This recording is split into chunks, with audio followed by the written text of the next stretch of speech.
ನಿನ್ನನ್ನು ನಿಂತ ನೆಲದ ಮೇಲೆ ನಿನ್ನನ್ನು ಗುಂಡಿಟ್ಟು ಕೊಲ್ಲಬಹುದಾಗಿತ್ತು. ಆದರೆ ಒಂದೇ ಒಂದು ಕಾರಣಕ್ಕಾಗಿ ನೀನು ದಕ್ಕಿ ಹೋದೆ. ನಿನ್ನಲ್ಲಿ ಸರಸವಾಡಬೇಕು ಹಂಬಲ ನನ್ನ ಮನದಲ್ಲಿ ತುಂಬಿಕೊಂಡಿದೆ.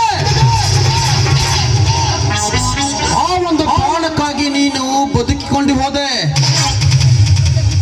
ಮುಂದೆ ಇದೇ ರೀತಿ ನೀನು ಧಿಕ್ಕರಿಸಿದರೆ ನಿನ್ನ